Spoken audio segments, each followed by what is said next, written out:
Terima kasih Anda masih menyaksikan Kompas Siang, Saudara. Pertemuan Presiden Prabowo dengan Ketua Umum PDI Perjuangan Megawati Soekarno Putri terjadi pasca Lebaran di kediaman Mega di Teuku Umar. Keduanya membahas masa depan dan kebersamaan membangun Indonesia. Pertemuan antara Presiden Prabowo Subianto dan Ketua Umum PDI Perjuangan yang juga Presiden kelima Indonesia, Megawati Soekarno Putri, akhirnya terjadi Senin malam lalu. Ketua Harian DPP Partai Gerindra yang juga Wakil Ketua DPR RI, Sufmi Dasko Ahmad bilang keduanya bertemu di kediaman Megawati, Jalan Teuku Umar Menteng, Jakarta Pusat. Selain dalam rangka silaturahmi Idul Fitri, pertemuan kedua tokoh juga membahas masa depan Indonesia dan kebersamaan membangun bangsa. Pak, ini ada pertemuan Pak. Malam memang ada pertemuan silaturahmi antara Pak Prabowo dan Bu Megawati di kediaman Bu Megawati di Teuku Umar. Pertemuan silaturahmi dalam rangka Hari Raya Idul Fitri. Demikian. Tetapi yang pasti membicarakan bagaimana masa depan Indonesia dan bagaimana kebersamaan untuk membangun Indonesia ke depan. Pertemuan silaturahmi itu kan nggak ada masalah, mau di tempatnya Bu Mega, mau di mana, kan itu pertemuan sahabat boleh saja, nggak ada masalahnya bahwa Pak Prabowo kemudian datang ke Teuku Umar. Ada pertemuan empat mata tuh. Oh, itu pembicaraan lebih banyak empat mata sih, lebih bagaimana menghadapi situasi global yang pada saat ini juga banyak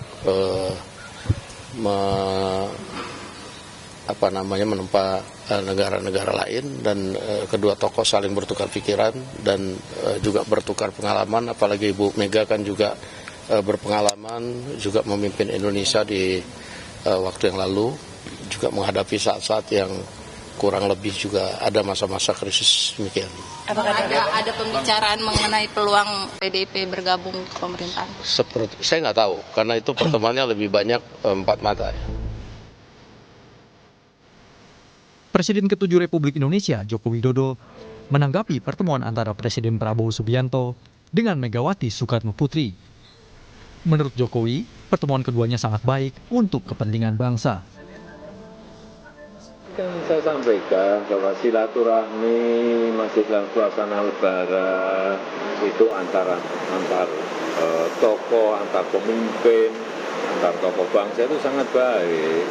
Jadi pertemuan Pak Prabowo dengan Ibu Megawati sangat baik, untuk kebaikan negara sangat baik.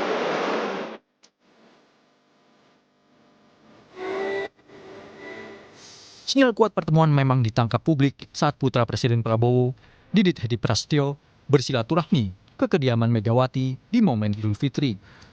Sejumlah foto pertemuan yang menunjukkan keakraban Didit dengan Mega dan Puan pun beredar di media sosial. Apalagi, Ketua DPP PDI Perjuangan dan juga Putri Megawati, Puan Maharani, sempat mengonfirmasi pertemuan antara Mega dan Prabowo pasti terjadi setelah Lebaran sebelum akhirnya dua tokoh itu bertemu Senin malam lalu. Tim Liputan Kompas TV.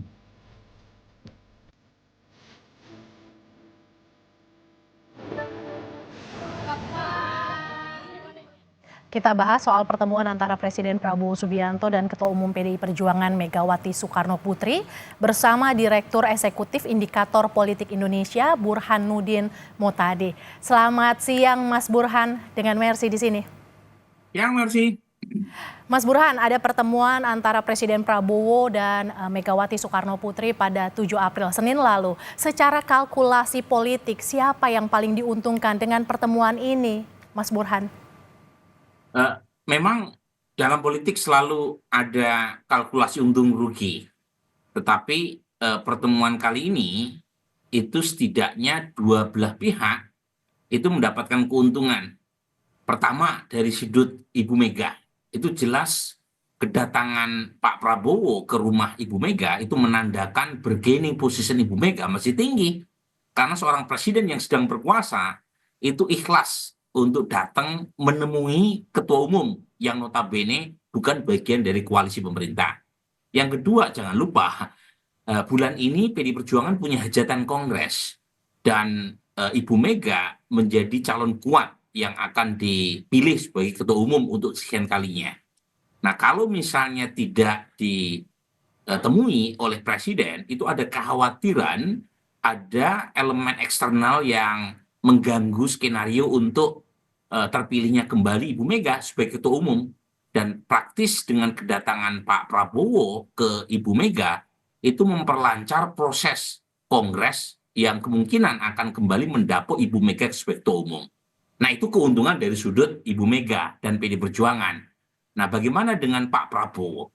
Nah, bagaimanapun Ibu Mega adalah ketua umum partai pemenang pemilu 2024 di tingkat pileg. Jadi kalau misalnya situasi geopolitik yang tidak stabil, ekonomi global yang sangat rentan, terutama pasca kebijakan kenaikan tarif Trump, itu tidak didukung oleh partai terbesar di parlemen, itu tentu akan menyulitkan, terutama buat konsolidasi pemerintah menghadapi situasi yang tidak menentu ini. Jadi win-win, meskipun lagi-lagi menimbulkan kesan seorang presiden rela datang ke Ibu Mega, itu menandakan bahwa bargaining position Ibu Mega masih kuat, dan itu mengesankan Pak Prabowo mengalah untuk mendatangi figur Ibu Mega ketimbang didatangi. Karena jangan lupa, Mercy, sudah sekian kali Pak Prabowo mengundang Ibu Mega dan Ibu Mega tidak berkenan hadir. Oke, Mas, kalau kita lihat dampak signifikannya terhadap hubungan keduanya setelah pertemuan yang terjadi seperti apa, Mas? Menurut saya jangka pendek yang jelas Kongres PD Perjuangan akan berlangsung nyaman, ya, tidak ada gejolak berarti, terutama dalam mengantarkan kembali Ibu Mega sebagai ketua umum. Karena kan selama ini terutama menjadi semacam rahasia umum, kalau tidak mendapatkan restu kekuasaan, kongres partai apapun itu akan sulit untuk bisa mulus sesuai dengan skenario pihak internal. Nah, sepertinya kongres bulan ini, terutama pasca pertemuan, akan berlangsung sangat nyaman ya buat PD Perjuangan. Itu satu. Tetapi apakah kemudian pertemuan tersebut akan serta-merta membuat PD Perjuangan bergabung dengan pemerintah? Itu lain soal. Itu perlu tahapan-tahapan berikutnya. Tahapan yang pertama tentu berkaitan dengan relasi antara Pak Prabowo dengan Pak Jokowi yang masih sangat mesra.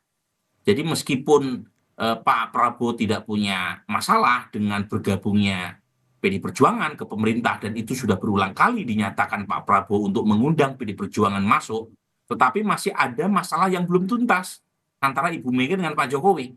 Jadi sepanjang Pak Jokowi masih sangat intim, tanda kutip ya, hubungannya atau relasinya dengan Pak Prabowo sepertinya berat buat PD Perjuangan bergabung. Tapi setidaknya itu akan cooling down ya relasi antara PD Perjuangan dengan pemerintah yang sempat memanas, terutama sejak Sekjen PD Perjuangan Mas Hasto ya ditetapkan sebagai tersangka oleh KPK. Mas, kalau kita lihat dari sisi apakah pertemuan itu akan mengubah relasi Jokowi dan Megawati yang bisa dikatakan sejak Pilpres boleh dibilang retak? Apakah itu akan berpengaruh, Mas Burhan? Saya kira tidak ya. Jadi karena Ibu Mega dengan Pak Jokowi relasi personalnya maupun politiknya sudah sangat jauh ya, sudah sangat retak.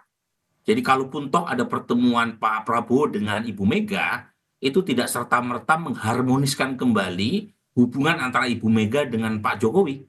Karena sudah terlalu terluka gitu ya. Perasaan Ibu Mega maupun PD Perjuangan atas ya, pilihan politik Pak Jokowi di Pilpres 2024 kemarin.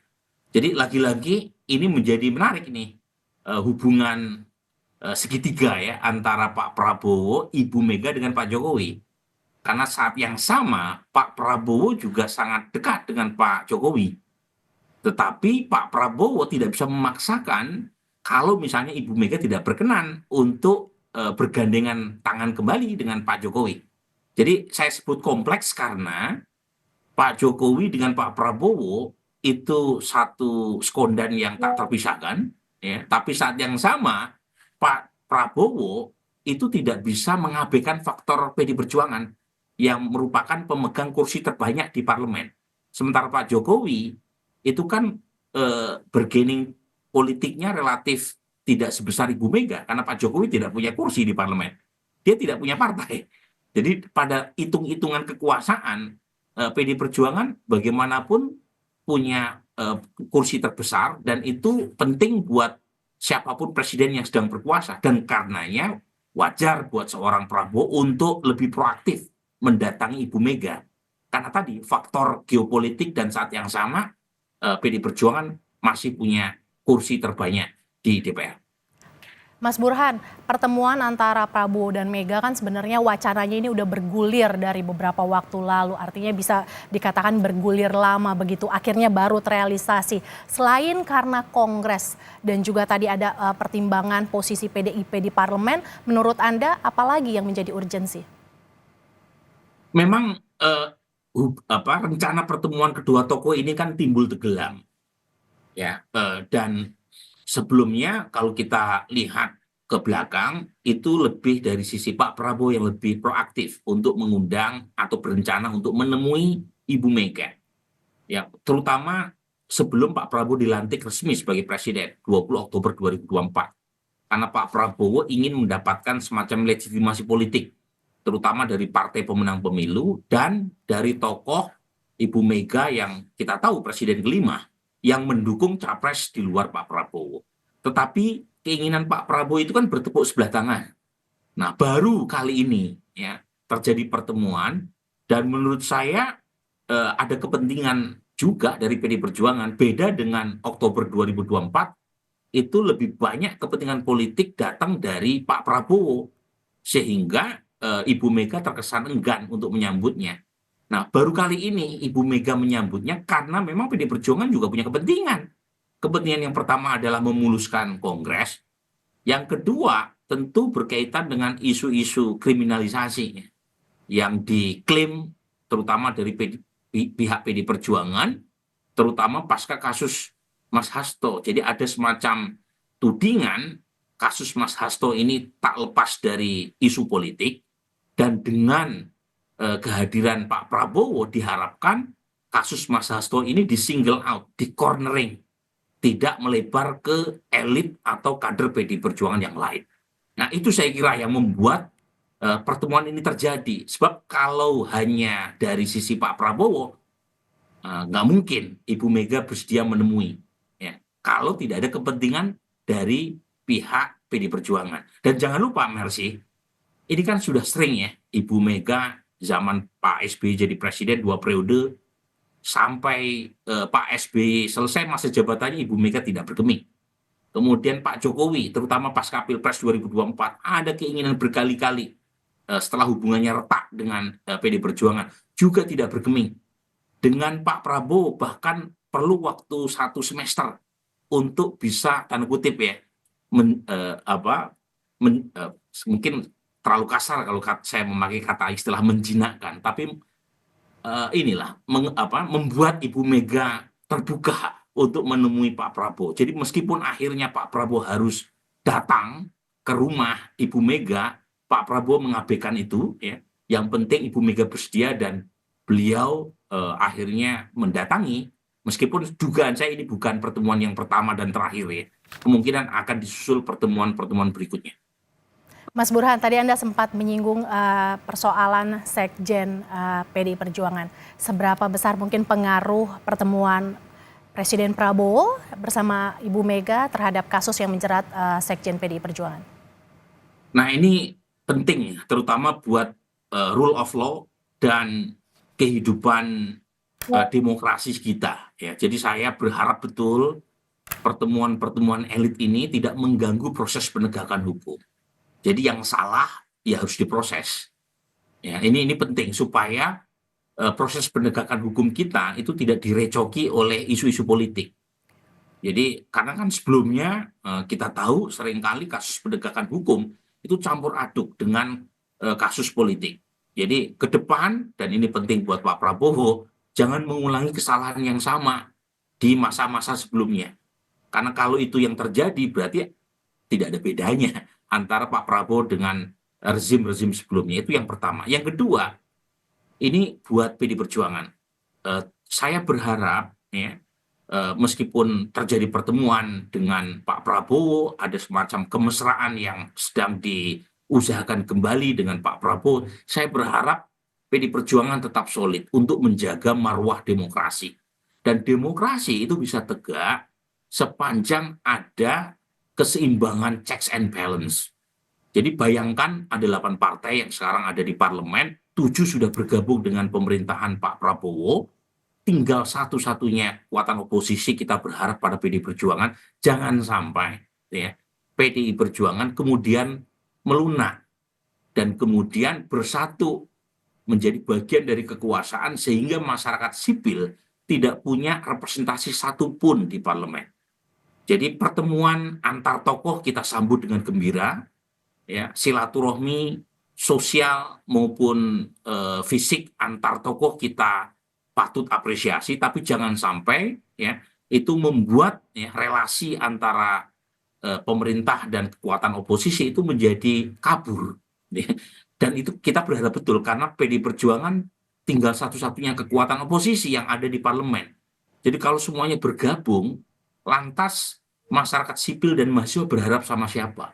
Kita perlu kekuatan oposisi yang kuat yang memberikan masukan yang baik buat pemerintah agar pemerintah bisa berjalan on the track. Baik, jadi ini sinyal positif untuk kedua tokoh bangsa, relasi kedua tokoh bangsa, tetapi check and balance tetap harus ada. Terima kasih Direktur Indikator Politik Indonesia Burhanuddin Muhtadi sudah bergabung di Kompas Siang.